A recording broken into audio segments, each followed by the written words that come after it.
제가 이 그래프를 경제에 맞게 돌려보도록 하겠습니다. 살짝 돌려보겠습니다. 경제가 우상향 한다는 전제하에 이 그래프, 즉 경제 순환 주기를 돌려보게 되면 얼추 보이시나요? 계단식의 모양이 보이시나요? 즉 물가 상승률을 감안을 하고 경제는 사실 계단식으로 오른다고 보시면 됩니다.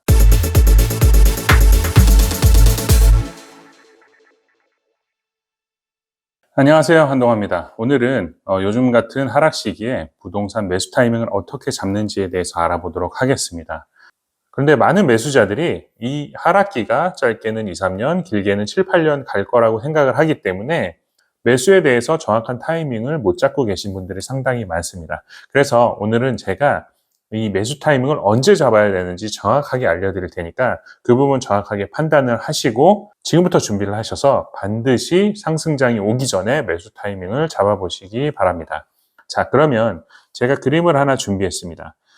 이 그림은 우리가 흔히 경제순환 주기에 많이 사용되고 많이 봐왔던 그림입니다. 그래서 어떠한 경제든 저점이 있고요. 상승을 하고 정점을 찍고 하락을 하고 이것이 모든 경제의 순환 주기 흐름이라고 보시면 됩니다. 그래서 지금 요즘 같은 시기는 정점을 찍고 부동산이 하락 시기라고 생각하실 수 있겠죠. 우리가 저점의 타이밍을 잡기 위해서 생각을 하시는데 이 대부분 정점에서 저점을 찍는 시기가 짧게는 1, 2년이 될 수도 있고요. 그리고 길게는 7년, 8년, 그리고 10년까지도 볼 수 있고 일본 같은 경우는 잃어버린 20년, 30년 해서 계속적으로 하락 국면, 즉 경제의 정체를 보이는 구간이 20년까지도 가기 때문에 이 매수 타이밍을 천천히 생각해도 된다고 보시는 분들이 상당히 많으세요. 그러나 절대 그렇지 않습니다. 왜 그러냐면 예를 들어서 10년 동안 계속 거품이 빠진다고 한다 하더라도 어느 시점에서 가장 많이 빠지고 그 저점을 형성하는지는 비례적으로 순차적으로 빠진다는 장담은 절대 없습니다. 그리고 어느 시점에서 상승장이 시작되기 시작하면 절대 매수자들은 우위에서 어떤 부동산을 매수할 수 없습니다. 상승장이 올 것 같아서 계약금을 지불을 하고 어떤 부동산을 매매를 했다 하더라도 상승장이 오게 되면 매도자들도 이 부동산에 대한 감각이 다 있으신 분들이기 때문에 심지어는 계약금을 날리고서라도 보유 포지션으로 전환해버릴 확률이 상당히 높습니다. 어제는 급매물이어서 살 수 있는 타이밍이었다 하더라도 심지어는 포털 사이트에 올라와 있다 하더라도 전화해보면 다 그 매수물은 걷어져 있는 상태가 될 확률이 높습니다. 그래서 오늘 이 타이밍을 반드시 잡아보시기 바라고요. 이 타이밍을 잡기 위해선 그리고 정확하게 이해하기 위해선 부동산이 계단식으로 오른다는 얘기를 정확하게 이해를 하셔야 됩니다. 그러면 부동산은 어떤 회복에서 호황되고 정점을 찍고 다시 후퇴하고 불황기가 와서 저점을 찍는 것이 일반적인데 계단식은 무슨 얘기냐? 그러면 부동산이 빠지는 시기는 없다는 얘기냐라고 생각하실 수 있습니다. 이 그래프, 물가 상승률을 전혀 감안하지 않은 이론적으로 배우기 위한 그래프입니다. 그러나 경제라는 것은 끊임없이 우상향할 수밖에 없는 것입니다. 자, 그래서 지금도 이 그래프 같은 경우는 그냥 물가 상승률이나 경제 성장을 전제로 하지 않은 상태에서 이론적으로 배우기 위한 그래프지만 제가 이 그래프를 경제에 맞게 돌려보도록 하겠습니다. 살짝 돌려보겠습니다.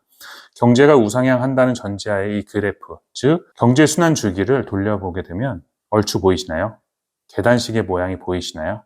즉 물가 상승률을 감안을 하고 경제는 사실 계단식으로 오른다고 보시면 됩니다. 다만 지금 보이시는 바와 같이 어떠한 이 거품들이, 즉 정점에서 거품들로 더 올라갔던 어떠한 물건들이 꾸준히 빠지는 이러한 형국의 이 타이밍이기 때문에 자 보십시오. 만약에 이 주기가 7년, 8년 간다고 하더라도 빠지는 구간은 초반에 몰려있다는 것을 보시면 됩니다. 그래서 제가 첫 번째로 후퇴 비율이라는 말을 써놨는데 예를 들어서 10억의 아파트가 초반에 요즘도 그렇죠. 20% 정도 빠졌잖아요. 그럼 이 불황이 예를 들어서 지금 1년 만에 20%가 빠졌는데 7년, 8년 가면 40%, 50% 빠질 거라고 생각하시는 분들이 상당히 많은데 절대 그렇지 않습니다.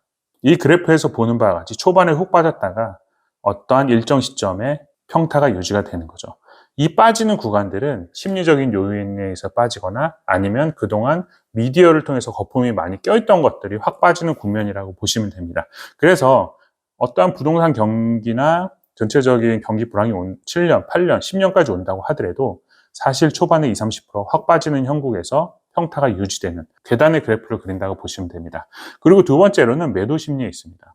예를 들어서 부동산 보유자들이 10억짜리 아파트가 7억, 8억으로 빠졌어요. 근데 만약에 이게 5억, 6억으로 빠진다고 가정을 해봅시다. 자기가 팔고 싶을까요?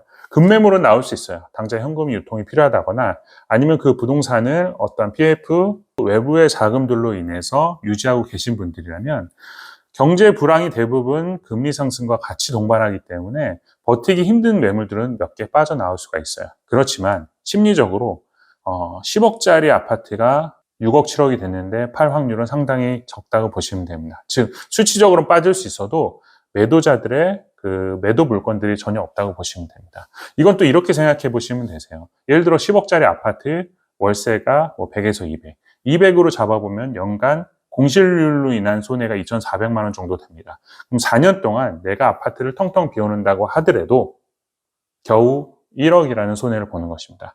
그러나 10억짜리 아파트가 경험해 보셔서 아시겠지만 상승장을 만나게 되면 5천만 원, 1억 오르는 건 금방입니다. 그래서 제가 많은 분들을 만나보면 매수자들 혹은 임차인들은 이런 생각 하시더라고요. 저 부동산 공실로 놔두면 임대인들 상당히 애가 탈 것이다. 그러나 정작 임대인들이 부동산을 보는 견해는 공실률이 어느 정도 내 포트폴리오에 적용이 돼 있기도 하고 설령 공실이 난다고 하더라도 나중에 상승 국면을 만났을 때 내 부동산의 자산 가치가 커지는 거에 비하면 그렇게 큰 수치가 아닙니다. 그래서 소위 말해서 버틸 수 있는 힘이 있다는 겁니다. 대부분의 어떤 수요재들은 시간을 버티면 버틸수록 어떤 보유자들의 손실률, 즉 감가상각이 상당히 심해집니다. 그렇지만 부동산이라는 것은 신기하게 정말 유일무이하게 시간이라는 것이 부동산 보유자들의 편입니다. 오래 버티면 버틸수록, 그리고 버틸 수 있는 능력이 주어지는 것도 임대인들 혹은 매도자들, 보유자들이기 때문에 시간이 흐르면 흐를수록 점점 더 매도자들에게 유리한 국면이 가게 됩니다. 그래서 저는 이러한 하락 시기에는 기간으로 봤을 때도 초창기 10%, 만약에 5년 정도의 불황이 온다고 하면 1년에서 1년 반 내에 매수 타이밍을 잡으셔야 됩니다. 정리를 싹 한번 해드리자면 부동산 그래프는 계단식으로 오릅니다. 왜 계단식으로 오르냐? 우리가 흔히 배웠던 어떤 그 경제 그래프가 물가 상승률을 감안하면 약간 기울어진 그래프가 될 것이고 그 기울어진 그래프 내에서는 계단식의 상승 곡선이 그려지게 되고 요즘같이 불황이 막 시작되는 시기에도 제가 봤을 때 1, 2년 내에 매수 타이밍을 잡으셔서 자본이나 속된 말로 총알을 준비하셔야 됩니다.